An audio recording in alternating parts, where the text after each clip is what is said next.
o le fai upu le valu whape mai, e muli lava ona toi loa lea o ia i Iakopo, ona i loa fai fitu, ona i loa lea ia le au apostolo, ma tau loa whaafta i lea tua, ona uso le o Iakopo, ona uso lea tala no wana i loa lea li, ona winga wana talia lea li, haleluia, ona uso sa mamau e se o lato mafau, haleluia, sa mafau lato whape asole, ina me fa mai tato ai ngai me kamale o Yesu ai io o le vai vainga lea o le tangata la vaia ilona le talia praise God o le ali mai o por kalame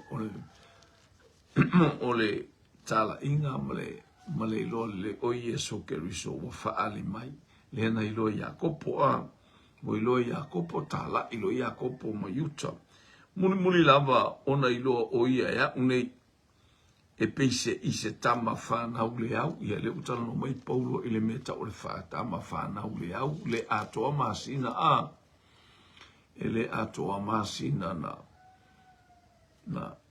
na tau i le fine au whanau le fitut masina, po le valu masina, ia vi ia le li, praise God, whamai whape mangare whaatu sa Paulo e whape na ia le tūlanga whato ao na iloa ina leo o Yesu, ele iloa ia Yesu, muli aia via le peia stangata fo ele haleluia na te le oiloina ato ale amatanga na te le oiloina ato ale amatanga o le soifuanga o ke riso marana tala inga mamea umalava e sila mana ia ia le atua ai pe leona faso solo mai ai haleluia ia le tūlanga ia Yesu ke riso na iloa e kefa na ilo le to fululua, haleluia, na ilo le to lima selau, haleluia, wo ina ilo le tamalo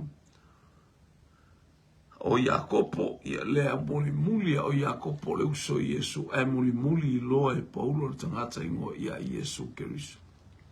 Ele la ititi stala anga o keriso. Ele la ititi tangata na o lato ilo, ma muli mawina. Mo lato uwa ai le matautia haleluia mo le ofofongia o ba venga o mea uma na saunia ke riso ile taimi male taimi na eva pe mai e muli lava ona iloa ya unei e pise tama fana ule au awa o le au pito ititi o le apostolo ele au nga ona ta o le apostolo wana usawa atu ile ekalesia le atu le fape me ye sa usawa ia sa matua o inisi fa upunga lata mai sa o matua ino ile ekalesia le ta le ekalesia Yesu Kristo matua tautino e Paulo haleluia o le au pito titio le wa apostolo elea o nga ona ta o le apostolo wa na usawa ile ekalesia le tu ava ile mtautia o le tu sawa tangata le ngata in le ai o kale o langa le anga mona o langa ai no watalia ke riso ma watupu wa ile manianga le tu ile no langa ia le awa watu la il tangata bo umalo na sawa ile ekalesia isha matua tali tonu le tamata mana ia lo tali tonu le tala le ia Yesu Kristo mata tali tonu mata o ina le fionga pa ia le tu ina ia tupu pe o taolanga o le lo fatu no le tu o fa pene ia o lo na lo fatu no foi o ia te e le fa le au ina le o sili la unga luenga ia la to uma ia le la o fa pe mai pau ua sili la unga ruenga ia te ilato umalapa. Ai se alanga o ua to fia whaapitoa o te aru inu ese tangata e lei loa le atua. Aua o waru inu ese e moli atua eli suafa o le ali. Pi ia le ali, praise God.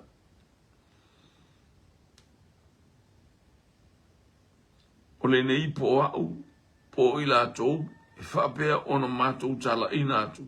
Sa whapea foi ona outou whātua tua.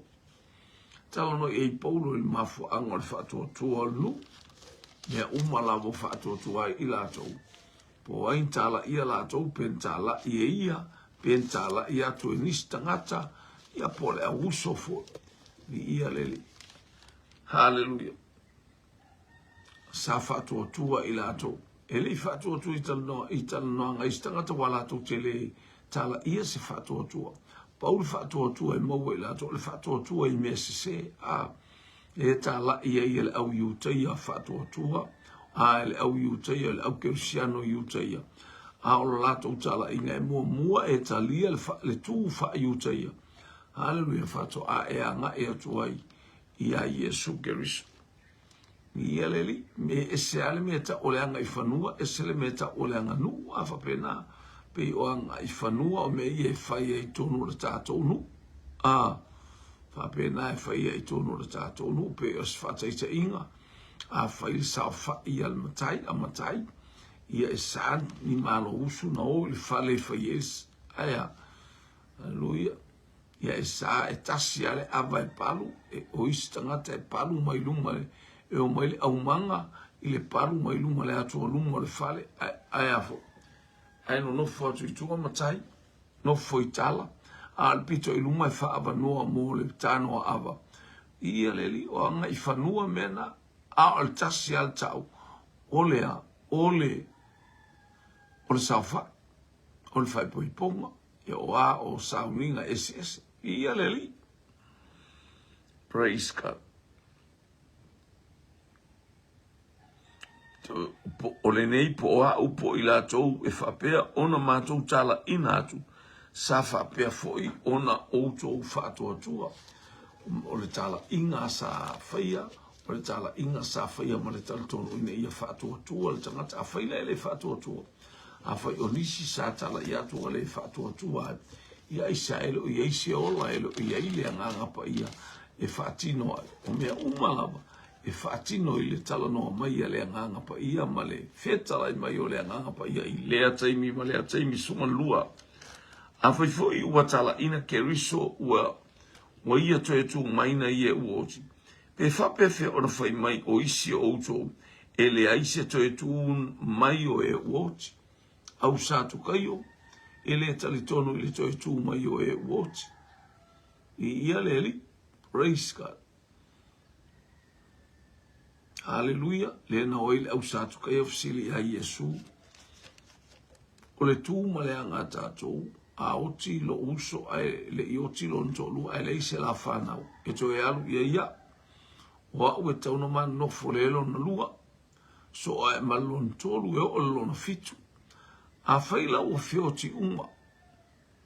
O le fisili o ai e ona le to alua le pe ao o mai le aso ngata anga. Ne tal no fartino a featu ia featu Yesu fartino tu sa auto te fartino ele aini me fa pena fa ile langi na olalo nei fa ia me ia na olalo nei tato te fa ia ile me ta ua ole o langa fartino le me na no folis uma no folis ai ao ina o mai le aso le uma mo o fioti uma le fine mo tangata nei to fitu o le auso. Ele faletino ele o atu fa peolo to lua le o to le o angelu I lato uma pe a fie filifilia o angelu. Au o le aso le ngata anga o to tu mai lato ele ai se meta ua o se lato su elon to lua sala fa le ai se me fa pena. E o mai umatangata ua angelu sa unia mai le langi vi le tua. Ja, wat al fatuna dat een clouding tangi lima, lopeta pele masina, filimoa esbero. Aleluia. Ja. Luanga poa. Shada limpu. Seneti motu talofa lava vi ia leli. Ia o le utato ai mai tele tangata fa mai a fai foi watalia ina keriso wa ia. A fai foi watala ina keriso wa ia toe tu mai na ie o ti pe fa pe fe on fai mai o isi o auto ele ai se toe tu na ye wot ia le e to inga tala inga la le wo e to inga ekalesia le la to te falongo I tala istangata matala ia ele se na me stoe tu ele se na me ta o stoe tu io o mai fia na tala mai lungo le malama ia fionga le atua praise God a fai wo to tu ke riso o tapena o tapena o talia ke riso ma le loto fa maulalo ma le loto salamo e to tu le langi ma le ola e fa a o le tu la fo ile afi fa salaina ilato sumol tolu a fai le ai se to tu mai o oti po o le to fa tuina mai ke riso a fai foi o le to fa tuina mai ke riso po ua whaalea o ngā ina la mātou tālai. Ua whaalea o ngā ina fo ilo o tōu whātua tō. O le alare mea tōu te whātua tō ai pe a whai e le talia. E tōu tō mai keriso. O le au ngā tala inga le mātu whai. O le au ngā fo i nei māwhtanga i nei tai au. I le tali tōnu o le tangata i le eisi tōu tō. Pe a whai e alana tālai. O le tōu tō mai o keriso. O le manu ngā lo leo I tātou. Ua tātou tu e maua le mawhtanga ma le atua, le leinga ma le atua, e ala ilo nalo pele o Iesu Keriso. Le ua tu e whātuina I tātou I le aso ma le taimi. Ua ato whaina I le atua. Praise God, e tu la I mai e le sitianga. Ua tu e whātutu ma I tātou na I e woti. Ni ia le ali. Ua therefore I mātou ma mori mau pepelo I a le atu, I la le atua. Awa ua mori mau I mātou I le atua, na ia toe whātuina mai ke riso, o le na toe whātuina e ia, pe a whai e mo I e le toe tutu mai e uoti, ia lea. O le ata I toe tutu mai o e uoti, lea e tala noa mai e le tuspai. Rono winga ua pese le mātou tala inga, pepelo le mātou tala inga. Ua pepelo fo I le atua le mātou mele, fo wale mātou tala. Tau aveina, o le polokalame ua au mai le atua. Hallelujah, ua manu ia I le lalolangi. I le toe whātuina mai o Iesu Keriso. Ua tātou iloa. O e talia o ia ma whaalangolanga ma whātuatua I lona suafa pa ia. Hallelujah, o I lātou ia toe whātutuina e le atua. Ia li ia le li maua I lātou le. Hallelujah, whaamanu ianga le atua e ala ia Iesu Keriso lo naro pele na toe tū mai na ie woti. Mai lal whai upule surlima ua vefo I mātou a asurono. A ua awha I le toe tū mai ie woti. Po ua le toe whātuina mai Keriso. Na? Ana le toe tū awha I le toe tū o e woti. La almu toe whātu mai e le atua Keriso. La meu tu e fatu mai ele atua Keriso na na fatu mai ele tatou tama Keriso ona ia tatou titilo mo tatou vai o le ata leo I tatou o e oti e la tatou titalia Keriso la ngo Keriso wana ave anga sala wana totongi anga sala ua fai I tatou matama fai e vala au ava le tamai ona o Iesu Keriso lo tatou wale ima lo tatou faola. A fai foi ua le toe whaatuina Keriso, ua whaalea o ngā ina lo outou whaatotua, ua nofo sala pe outou. Ua e whaalongola e mtatou whaalongolongo. A fai foi ua le toe whaatuina Keriso, ua le toe soifua mai Keriso, ua otia ia Keriso ma otia ipia. Ua whaalea o ngā ina lo outou whaatotua, ua nofo sala peta, lono winga le tātou te ia e le anga sala. E leo tutongi ia tātou anga sala. E le mawhai e seisio na tutongi anga sala le lalang. A ua fio mai lava le atua wale utino tangata lo nalo pele to atasi. I lona fina ngalo pa ia ma lona fina ngalo ato ato. Ia saun ia se whaola tanga. Ia wa ai tangata I whaola tanga e ala ia Keriso Iesu. Hallelujah. Mua latou whaatotua. Mai ale aifo I se. A whaifoi wale toe whaatuina Keriso o whaalea ngā ina lo outou whaatotua. Ua outou no fosala pea outou. Ile malea foi. ua whano e mo moe ia ke riso. Rono winge leisi wha mo mo tangata la uoti. A o ia ke riso. A e so se teimi e te ia ke riso. Ua tā pena le atua e to e whaatola ia i tātou. Ona o i tātou. Hallelujah. O to e whaatua tua i lona alo pere. Praise God. A whai e ngata i le nei o langa mea tātou te whaamoe ia ke riso. Ua siri lo tātou malai e tangata umala. A whai e ngata i leo langa mea tātou te a whaina e ngata i lalo langi ne te le mawhawhau winga te o ile langi. E te le ulfale i le langi mea o tā ua el tuspai. E sili lo tātou malaia. Sili lo tātou malaia i tangata umara. Tue hafo mai. A whai e ngata i lalo i le nei o langa mea tātou te whaamoe ia ke riso. A whai o lau whaamoe ia ke riso na nei o langa le ai. O ke riso e saunia o i le langi fōu male, lalo langi fōu, wa saunia he le atu. E nofo i le amiotoni. Rono winga tātou te ie il tu e whaatula. Ia i tātou mporo kalame uma le atua. E a fio mai ke riso, nofo i ao il sitiang. Ia o na sitia leo i le atou o e ola matatoe. Ia leli. Aole nei, watu e whaatuina. Aole nei watu e whaatuina ke riso ye woti ua avea ma whaapolopolo e mumoe. Ngata umala u whioti lai mumoe o le whaapolopolo le ana toi whaatuina i lato. La whaapolopolo, ai sea uta ua i o le whaapolopolo. O le na te toi whaatuina mai i lato. Hallelujah na ye woti peao ina fio mai Yesu e sitia le kalesi. Hallelujah. O le sitianga o le kalesia. Hallelujah. Io lo tala noa mai el tusia. Praise God. El tusfo ile le tala noa ile au ti lo tau tianga ia tu iai. Hallelujah. O lo tala noa mai el sitianga. Praise God.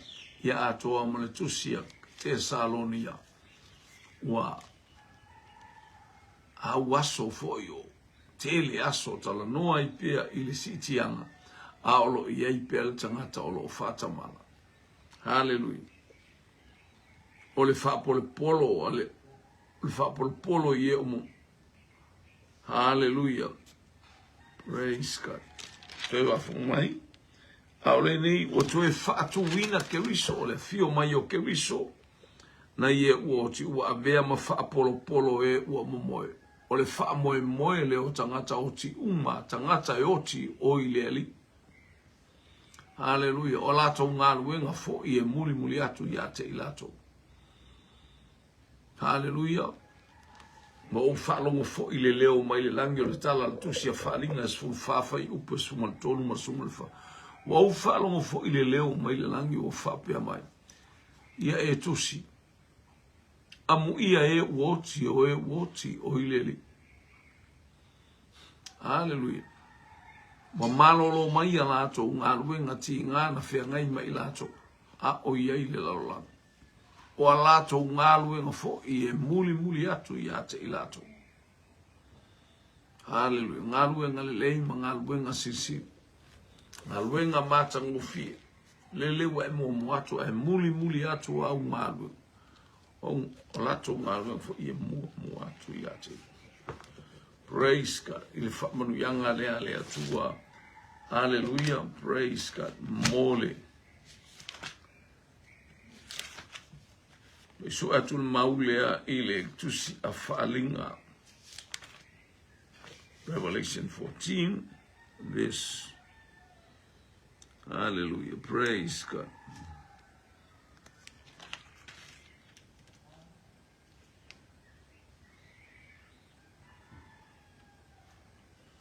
Hallelujah. Then I heard a voice from heaven says, wo falonga le leo mai langi wo fapea mai. Write this to see.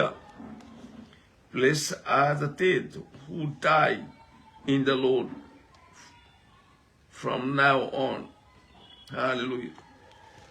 Praise God. Amu ia le oti. Oti o ile ali. Yes, says the Spirit for my le anganga. They will rest from their labor. Wa malolo mai lato ngaluenga. For their deeds will follow them. Wa lato ngaluenga fo ie muli atu ia te ilato. Whalinga luta upo suma le wha alona whai upo suma le tolu. Vi ia leli. Oka le au leli. Muli mai ia tato ngaluenga ia te tato. Hallelujah. Vi ia leli. Wa o mai le oti ona ole tangata.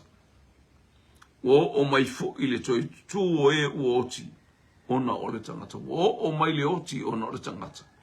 O mai fo ile toi tu ona ole tangata. Lo ainga ua ta maua le oti. Hallelujah. Ona o atamu.